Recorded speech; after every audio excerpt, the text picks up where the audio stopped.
So how much time was there between that first day on site with Barney and actually going to work for the first day? So it was about 3 months. It's a quick turnaround, isn't it? After considering you had that 15-year career somewhere else. 15 years and then boom, 3 months you're on a completely different path. Yeah, so pretty much, it was end of 2019 when I took that leap, just before COVID. So it was exciting. It was the best thing I've ever done. Welcome to Building Perspective, the Master Builders SA podcast. I'm your host, Will Frogley. Join me as I speak with some characters in the building and construction industry. Sleep in, did ya? Whether you're just starting out Jeez, no worries. or you're about to knock off, it's good to know that your money is still on the job. You in that caravan. Seabus Super, making hard work pay off. Well, it's always great to have a pioneer on the podcast, and that's exactly who we've got today, the first female qualified building inspector in South Australia, and that's, of course, Litsa Adamou. Welcome to the podcast, Litsa. Thank you, Will, and good morning to you. And you're the co-owner of House Inspect Australia, and how long have you been operating that business for? So the business, Will, has been going for about a good 8 years now, founded here locally in South Australia by third-generation builder Mike Pell. My husband Barney and I joined Mike about nearly 4 years ago now. So, and we've had quite the ride since. So, and you are the first female qualified building inspector in South Australia. That's significant. We're obviously trying to get as many women into the industry as possible at the moment to fill these skill shortages that everyone knows exist. What made you want to become a building inspector? Oh, it was a spur of the moment decision, believe it or not. I had a very successful corporate career before joining our wonderful industry, and it was great. It was a great 15 years working for state and federal government. And then, I had got the recent promotion and it was all exciting, but just part of me was just not fulfilled. There was just something missing. And so I just took a day off work, basically, had some leave. And that was, Barney had just joined House Inspect Australia, my husband, and I just went out for the day with him just to see what he does and just to be on the road and out of an office for a little while, and fell in love with it. I was doing an inspection with him and I'm like, this is what I want to do. And it was an aha moment. It was I can't even describe it. It still gives me goosebumps. But it was literally that one day off, took an extra long weekend. And that's all it took. And that's all it took. It was the spark. I've always, of course, had a passion for building and construction and property. I just didn't know how I could enter that world, being a female, of course. So there's a few barriers. It is tricky. You don't consider yourself as a female to have a career in construction. And I thought, well, no, I want to do this. So good for you. So what happened after that first day on site? So after that first day on site, of course, Barney was like, yeah, let's do this. I had a chat with Mike and he's like, so when do you start? There was no hesitation, which was fantastic. So in order for me to do this properly, I thought, well, I want to go and be a licensed builder myself. I want to get qualified. I don't want to be going on site and being questioned. And I knew there was no requirements or qualification or licensing requirements to be a building inspector, but I wanted to do it differently. So I went and did my Cert IV, smashed that out in 3 months, which was amazing. Went and got my builder's license and transitioned over. So how much time was there between that first day on site with Barney and actually going to work for the first day? So it was about 3 months. It's a quick turnaround, isn't it? After considering you had that 15-year career somewhere else. 15 years and then boom, 3 months you're on a completely different path. Yeah, so pretty much, it was end of 2019 when I took that leap, just before COVID. So it was exciting. It was the best thing I've ever done. Yeah, and definitely being around Mike, he's someone you can definitely learn a lot from, isn't he? So, absolutely, you definitely got in with the right people from the word go, so to speak. But tell me about the first job you kind of went out and had a look at. Oh my goodness, I was so nervous. I actually took a photo of myself on that first job. So essentially it was, I like to inspect new homes. It's kind of my passion and my skill set lies there. So it was a practical completion inspection. It was somewhere, I believe, the suburb. I even remember the suburb. It was St. Mary's. Had my, car all loaded up. And yeah, it was first time I'd done it on my own because I obviously went through training with Barney and Mike. And their knowledge has been invaluable. And that's the thing. In order to succeed, you've got to surround yourself with the right people, of course. So I've been very fortunate to have a lot of support. And had my ladder, had all my tools that I needed, and off I went. So it took me a lot longer, the first job, than what I would have liked, but I just loved it. Just that being out of the office, doing something that I never thought I would or could do, and just, being autonomous was within my job. No one looking over my shoulder. It was fantastic. There's pressures, of course, but different pressures. So it's still the favourite part of my job is actually being able to go on site and see what the members are actually building. That's always a thrill for me. I really enjoy that side of things. Same. That's part of the reason why I chose to do this. I just love seeing the finished product and what our builders are putting out there, and it's some amazing work, and being able to make a difference for them, because as you know, we work with a lot of builders in South Australia, as well as clients building their home or buying their home. So it's phenomenal to be able to support both sides of that coin. Yeah, I know it frustrates some builders from time to time, but also we have to remember that as an industry, we rely on confidence to build. That's so important. Otherwise, people will think it's too hard or it's too risky. Therefore, I'm going to go with an established home. And that's not going to create jobs, certainly not to the same degree as a strong building industry will. I absolutely agree. And we know we have a housing crisis and a housing shortage. So it's the backbone of our economy. It really, really is. And there's nothing like a brand new home. Personally, we've built our past 2 homes and we'll be building again soon. So there's nothing like it. Yeah. And to be able to support one of the biggest industries in Australia. Yeah, absolutely. Now, I know a massive passion of Mike's is making licensing compulsory for building inspectors in South Australia. What's your view on that? It's definitely a joint vision of ours. It's something from when Barney and I joined Mike. We just united on that and strongly believed in that cause. And that's why for me, when transitioning, it was a no-brainer to just go do that and lead by example. So I fully support it. I think it's required. The amount of pain it causes our building industry and the amount of pain it causes homeowners, potential homeowners, getting the incorrect information is huge. And time, it costs a lot of time, takes a lot of time to respond to these reports that have incorrect, non-factual information. And time is money in an industry that's already struggling. You know, we have so many pressures in building and construction, let alone adding reports to the mix that are not factual. It's a lot of them are opinions based or have incorrect information for one reason or another, and that's a massive overhead for builders and for clients. That, you know, imagine, put yourself in a homeowner's shoes that's going to build or buy their next home, and they get this daunting report that says everything's wrong with it, when really it might not be, or it might not be as severe as what it is. And that's because they've put their trust in someone that's not qualified. It's like going to a lawyer and asking for legal advice, but they're not qualified as a lawyer. And they're telling you to do something and you're taking that at face value. It's no different in our profession as well. So it's very important we regulate it and license it, so there's trust by consumers. And when builders allow building inspectors on their site, they know they're going to get a fair report back. Yeah, Master Builders supports it. Our members think, well, as builders or trades, we have to be appropriately licensed and qualified. Therefore, the people who inspect our work should have to have the same requirements. Absolutely. Like, how can I go on site and look at a builder's workmanship and work if I'm not a builder myself? So, or at least hold a qualification or a license for that. So it's a no-brainer, essentially. So I'm really, really glad that Master Builders is behind it, and hopefully government as well soon.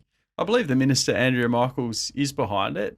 One query, though, is there's going to be an urgent need to train people pretty quickly, isn't there? Because there won't be enough inspectors to inspect however many homes will be under construction.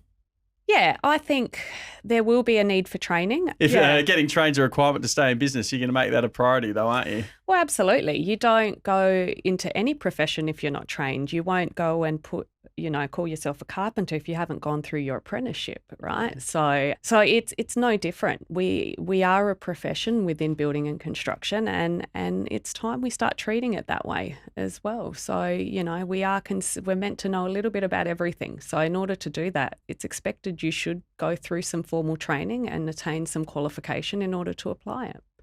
Yeah, absolutely. You know, I'm all for anything that's going to increase confidence, as I said, in the public to build, because without that, that's a real risk for our industry. So if a few things to clean it up, I'm all for it. Absolutely. And we're the meat in the sandwich as the building inspectors. We should be there to create a uniform outcome for both the builder and the client that's building as well. They need assurance that everything's going fine, and if it's not going fine, that it's going to get actioned because it's been picked up and it's legitimate factual findings, not an opinion or something we think or don't know about. So. Now, Litsa, you're involved with a number of programs with Master Builders, High Vis Women Building South Australia. You're obviously part of that program, and you're also part of the RISE mental health program. Now, we all talk about these skill shortages in building construction, and there's about 75,000 people employed in building construction in South Australia. Only I think it's about 14% of them are female. What do we need to do to boost that percentage? That's a great question. I think it's not something we can, it's going to take time. But it all starts from now, right? So part of what we need to do, I believe, is to keep having discussions like we're having today, bringing, stories like mine to the forefront, that if you're passionate about it, go do it. If it makes you feel good, but you're worried because you're a female, you can't do it, well, try it out. You've got nothing to lose. So by keep bringing stories like this to the forefront through conversations like these, that's one step, I think, to just try and inspire and encourage women to join this wonderful industry. Programs like the High Vis program, invaluable, like the amount of the messaging that we're spreading and the events we do, spotlighting women in the industry, it's invaluable, and that just, I'm really proud to be involved in that. Then we've also got to look at what type of programs and training we're offering, training opportunities for women in industry. Typically, a lot of it are aimed at young men that, apprenticeships and all that. So trying to make our literature that's out there, our training literature, a bit more female friendly as well, because, and obviously, through Born to Build, that's what we're doing there as well. So I think we're ticking a lot of boxes as it is. What we just need to keep doing is keep getting out there, keep getting the messaging out there, because that's, people can't be what they can't see. And so we need to just make it visible.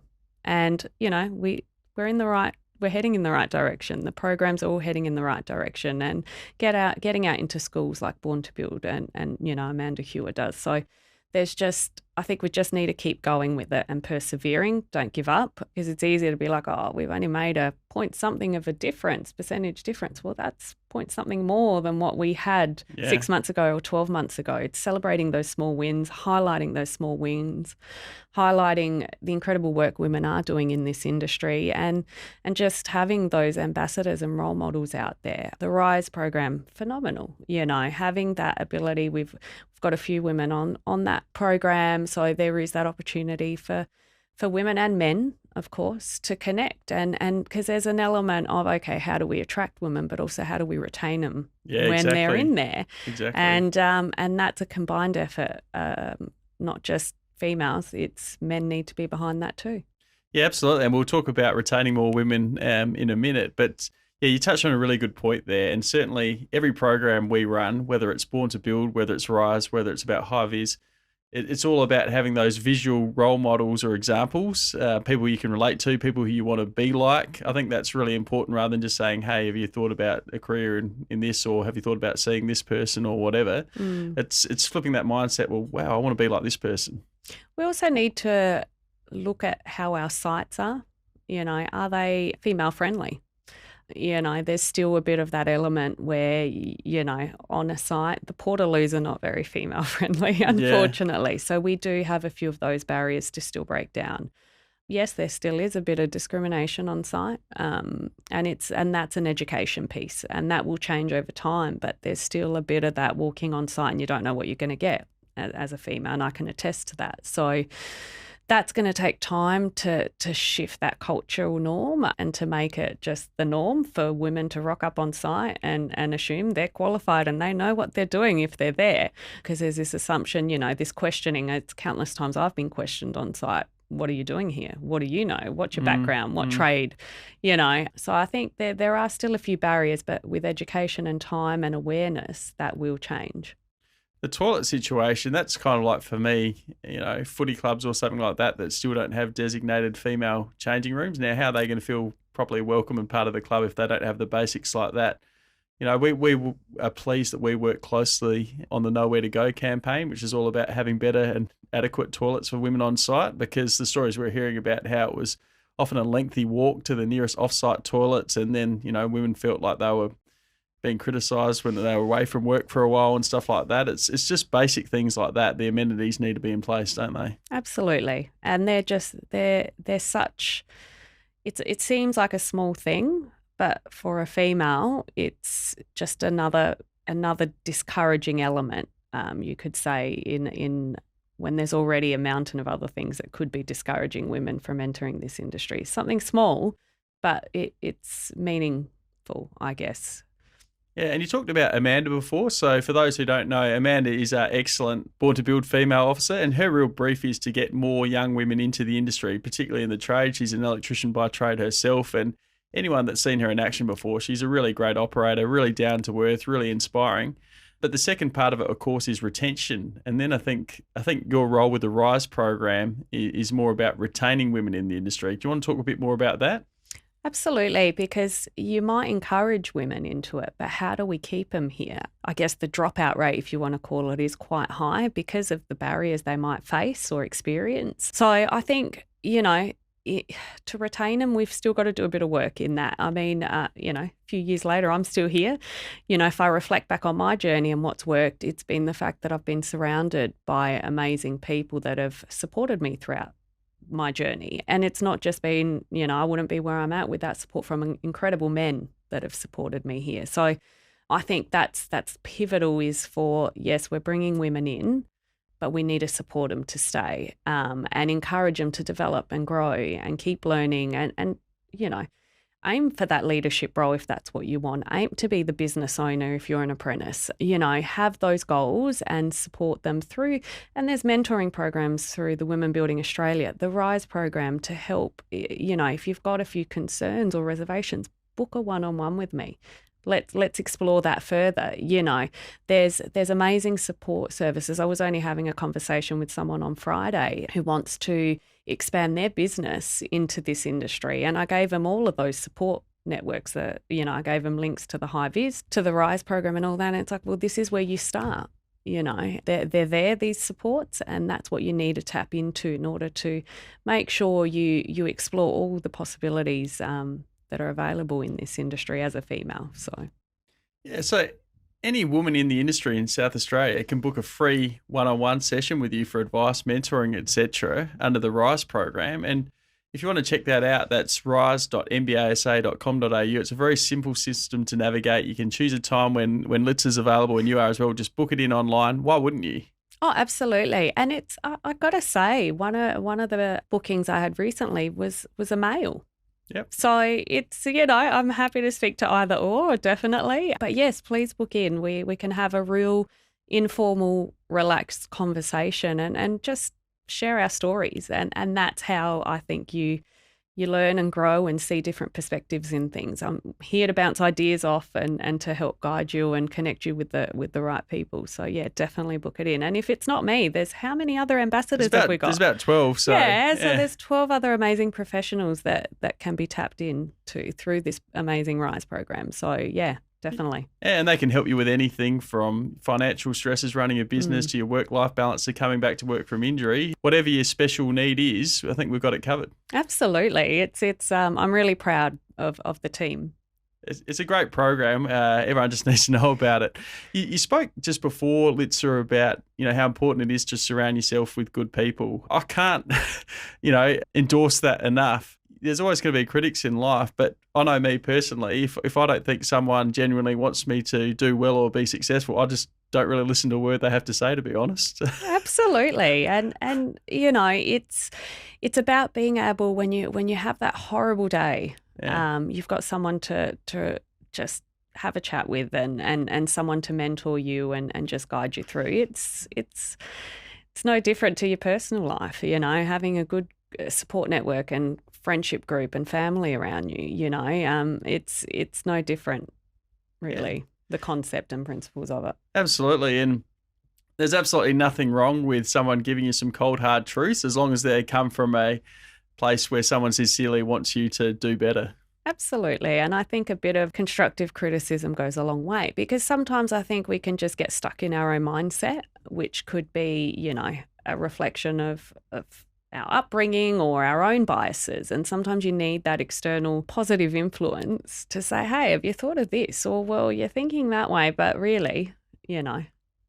So how long have you been with House Inspect Australia now for? Since the end of 2019, really. So it's about 4 years. Nearly 4 years coming up. So I guess what would you like to accomplish in the next, say, 5 to 10 years?